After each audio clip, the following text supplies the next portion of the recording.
Hello दोस्तों, कैसे हैं आप सब लोग। आप सब लोगों का स्वागत करता हूँ अपने इस यूट्यूब चैनल मनी मेकर्स में। आशा करता हूँ सब लोग स्वस्थ हैं। दोस्तों, आज की इस वीडियो में मैं आपको बताने वाला हूँ बेस्ट हेल्थ इंश्योरेंस पॉलिसीज़ को लेते समय क्या किन किन बातों का ध्यान रखना चाहिए। बहुत सारे लोगों का क्वेश्चन था कि किस तरीके से आजकल के कोविड की सिचुएशंस में इस तरीके की हम हेल्थ इंश्योरेंस पॉलिसी सर्च करें और किन किन बातों का ध्यान रखें। तो दोस्तों, मैं इसमें कई सारे ऐसे पॉइंट्स बताने वाला हूँ आज के इस वीडियो में, जिससे आपको बेस्ट हेल्थ इंश्योरेंस सर्च करने में आपको हेल्प मिलेगी। दोस्तों, तो मेरे इस यूट्यूब चैनल को अगर आपने सब्सक्राइब नहीं किया है तो मैं आपसे रिक्वेस्ट करूँगा कि आप इसको एक बार सब्सक्राइब कर दीजिए, जिससे सबसे पहले नोटिफिकेशन आपके पास आए। और इस वीडियो को लाइक ज़रूर कर दीजिएगा दोस्तों, जिससे मैं आगे के वीडियोस बनाने में मुझे हेल्प मिले। तो आइए दोस्तों, जल्दी से शुरू करते हैं आज का ये वीडियो। दोस्तों, हेल्थ इंश्योरेंस लेते दो प्रकार के होते हैं। एक होता है फैमिली फ्लोटर और दूसरा होता है इंडिविजुअल। सो नॉर्मली क्या होता है, दो बेस्ट हम हेल्थ इंश्योरेंस क्यों लेते हैं। पहले तो हमें ये जानना ज़रूरी है कि हम हेल्थ इंश्योरेंस क्यों लेते हैं। हेल्थ इंश्योरेंस इसलिए होता है क्योंकि आजकल की भाग दौड़ भरी ज़िंदगी में बहुत सारा ऐसा इन्वायरमेंट बन रहा है, जिसकी वजह से आए दिन कहीं ना कहीं फैमिलीज़ में किसी ना किसी को हेल्थ इश्यूज़ रहते हैं। उन हेल्थ इश्यूज़ की वजह से अब हमें कहीं ना कहीं हॉस्पिटलाइज या हमें या हमारी फैमिली मेम्बर्स को हॉस्पिटलाइज होना पड़ता है। तो उस क्रिटिकल सिचुएशंस को हॉस्पिटल से फ़ायदा उठाते हैं, जिसमें आपने देखा होगा बहुत बड़े बड़े लंबे लाखों के बिल्स आते हैं, जिनको अचानक से पे करना या किसी के लिए भी मुश्किल होगा। तो नॉर्मली उन सब चीज़ों को अवॉइड करते हुए, उन सब क्रिटिकल सिचुएशंस को ध्यान में रखते हुए हम हेल्थ इंश्योरेंस लेते हैं कि हमें अपने और अपने अपनों के लिए कभी भी इमरजेंसी सिचुएशंस में इस तरीके की सिचुएशन पड़ जाए तो हमें उस चीज़ के लिए कहीं भी जो हॉस्पिटल्स में है उसमें पेमेंट से संबंधित किसी भी प्रकार की दिक्कत ना आए, जिससे कि हमें अच्छे से ट्रीटमेंट और इलाज मिल सके। तो दोस्तों, हेल्थ इंश्योरेंस दो प्रकार के होते हैं। एक होता है फैमिली फ्लोटर और दूसरा होता है इंडिविजुअल। दोस्तों, इंडिविजुअल जो प्लान होता है, नॉर्मली इंडिविजुअल प्लान उन लोगों के लिए लेना चाहिए जो जिनकी एज 60 एंड अबव है। नॉर्मली क्या होता है, दोनों चीज़ों का एक चीज़ समझ लीजिए कि इंडिविजुअल जो और फैमिली फ्लोटर जो प्लान होते हैं, फैमिली फ्लोटर प्लान्स में जो कवर होता है, सपोज आपके चार मेंबर्स फैमिली हैं, 3 या 4 जो भी मेंबर्स हैं आपके फैमिली से, वो 4 मेंबर्स के लिए 5 लाख का सपोज आपने रिस्क कवर लिया हुआ है फैमिली फ्लोटर के ज़रिए, तो वो 5 लाख उन चारों फैमिली मेंबर्स के लिए होगा।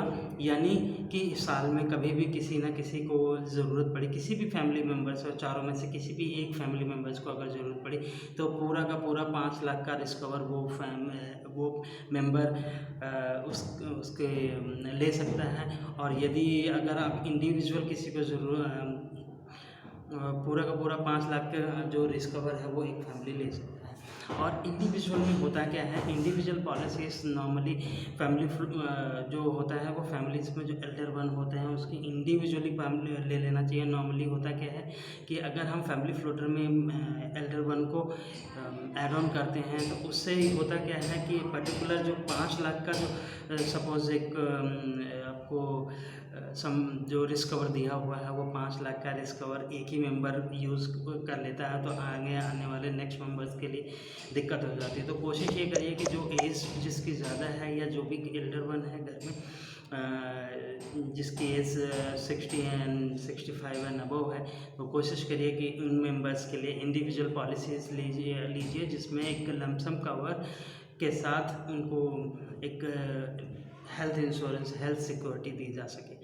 तो ये हुआ आपका हेल्थ इंश्योरेंस इंडिविजुअल और फ्लोटर प्रोडक्ट। दूसरा ये दोस्तों, कभी भी हेल्थ इंश्योरेंस लेने से पहले आप उन फॉर्मूलेस को ध्यान में रखिए। बहुत सारी ऐसी कंपनीज होंगी जो आजकल सस्ते भी मिल जाएंगी, बहुत सारी आपको कंपनीज होंगी जो कम प्रीमियम में आपको मैक्सिमम कवरेज दे देंगी। तो कई सारी चीज़ों का आप ज़रूर ध्यान रखिए जब आप पॉलिसीज़ लेते हैं कि एक तो मैक्सिमम हॉस्पिटल्स लिस्टेड होने चाहिए, और कोशिश करिए कि जो आपके नियर बाय, जो आपकी रेजिडेंस है उसके आसपास के हॉस्पिटल्स जो हैं, जो नियर बाय हॉस्पिटल्स हैं, वो उस जो इम्पैनल्ड हॉस्पिटल की लिस्ट में हैं कि नहीं उस कंपनी के। दूसरा ये चीज़ जरूर ध्यान रखिएगा दोस्तों कि क्लेम सेटलमेंट रेशो क्या है कंपनी का, बहुत इंपॉर्टेंट पार्ट है। ज़रूरत ये होती है कि हम आज अपने और अपने अपनों के लिए अगर आप हेल्थ इंश्योरेंस ले रहे हैं और अकस्मात अगर उस चीज़ की ज़रूरत पड़ती है, कभी हेल्थ इंश्योरेंस में अगर क्लेम सेटलमेंट में उस दिक्कत आती है तो उसका कोई फ़ायदा नहीं रह जाता दोस्तों। तो क्लेम सेटलमेंट रेशो बहुत इंपॉर्टेंट पार्ट है। तो कभी भी जब भी आप किसी भी प्लेटफॉर्म पे अगर आप कंपेयर करते हैं हेल्थ इंश्योरेंस को, तो ये क्लेम सेटलमेंट रेशो ज़रूर देखिए, ध्यान रखिएगा। तीसरा है दोस्तों, जोग्राफिकल जो अवेलेबिलिटी है उसको भी ध्यान में रखना चाहिए दोस्तों। नॉर्मली होता है क्या है, इन केस अगर इमरजेंसी की सिचुएशन पड़ती है तो उस केस में हम नॉर्मली नियर बाई हॉस्पिटल्स में ही नॉर्मली हम जाते हैं, या आसपास के हॉस्पिटल को ही हम जो में ही एडमिट होना पसंद करते हैं, होते भी हैं नॉर्मली, क्योंकि पेशेंट्स की सिचुएशन इतनी क्रिटिकल होती है जिसको दूर ले जाना पॉसिबल नहीं हो पाता। तो नियर बाय जो हॉस्पिटल्स हैं वो उनमें ही ले जाना बेहतर होता है। और कोशिश करिए कि जो भी इम्पैनल्ड हॉस्पिटल है उसमें वो फैसिलिटीज़ वो TPA के में लिस्टेड हो, या जो इम्पैनल्ड हो जिसके ज़रिए आप कभी भी इनकेस अगर ज़रूरत पड़े तो उस चीज़ को आप यूज़ कर सकें, उसको आप यूटिलाइज़ कर सकें। तो ये हुआ आपका जोग्राफिकल। फोर्थ पॉइंट है कि कभी भी आप अगर फैमिली मतलब कभी भी आप हेल्थ इंश्योरेंस लेते हैं तो उसमें एक चीज़ और ध्यान में रखने वाली होती है दोस्तों कि हॉस्पिटलाइजेशंस के कितने हॉस्पिटल्स हैं जो इम्पैनल्ड हैं। मैक्सिमम होता क्या है, जब क्लेम जो है वो आपका TPA ही सेटल करता है और उसके साथ इतने हॉस्पिटल टाई अप नहीं होते हैं। कई बार होता है कि नॉर्मली बहुत से ऐसे वो हॉस्पिटल्स होते हैं जो चौथा है दोस्तों क्लेम सेटलमेंट रेशो। ये क्लेम सेटलमेंट रेशो बहुत ही इम्पोर्टेंट पार्ट है किसी भी कंपनी से पॉलिसी लेने से पहले, क्योंकि क्लेम सेटलमेंट रेशो के ज़रिए ही आपके जितने भी क्लेम्स होंगे वो सारे सेटल होंगे।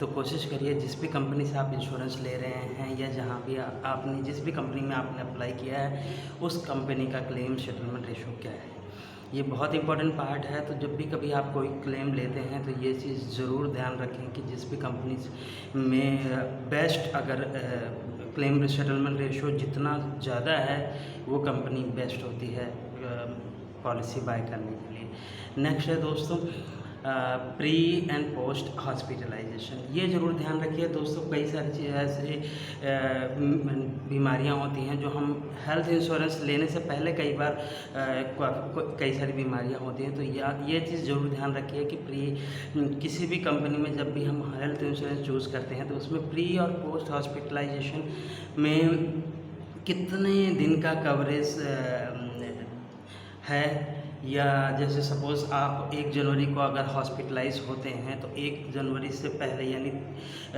1 दिसंबर से लेकर के 1 जनवरी तक के बीच में जो भी आपके महीनों का खर्चा है या इन्वेस्टिगेशंस रिपोर्ट्स वगैरह। सातवां दोस्तों वेटिंग पीरियड। ये भी ध्यान रखिए दोस्तों कि जब भी कभी आप पॉलिसी लेते हैं, कोई भी हेल्थ इंश्योरेंस या हेल्थ प्लान लेते हैं तो उसमें वेटिंग बहुत ज़्यादा नहीं हो, या वेटिंग पीरियड हो तो बहुत कम से कम हो।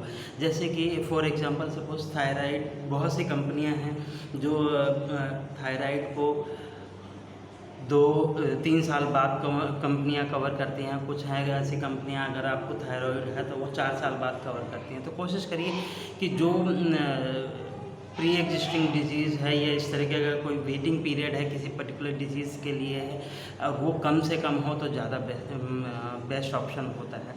8वां पॉइंट है दोस्तों, 8वां है दोस्तों नो क्लेम बोनस। अगर किसी भी कंपनी से जिस भी पॉलिसी को आपने सेलेक्ट किया है उस पॉलिसी में अगले 3-4 साल में अगर बोनस आप कोई भी क्लेम, किसी भी प्रकार का आप क्लेम नहीं लेते हैं तो वो कंपनी आपको नो क्लेम बोनस भी प्रोवाइड करती है, जिसके ज़रिए कई कुछ कंपनियां ऐसी होती हैं जिसमें आपका खुद का जो पॉलिसी प्रीमियम है वो उसको वो थोड़ा सा रिड्यूस कर देती है, या फिर आपका जो कवरेज अमाउंट है उसको 10 to 15% आपको इंक्रीज़ कर देती है। तो दोनों ही केसेस में आपको ये जो नो क्लेम बोनस है ये आपको हेल्प करेगा और आपकी मदद करेगा। दोस्तों आशा करता हूँ मेरे इस बनाए हुए वीडियो में आपको दी गई जो भी जानकारियाँ हैं वो आपके काम आएंगी और आप बेस्ट हेल्थ इंश्योरेंस चूज़ करने में ये आपको सहायक होंगी।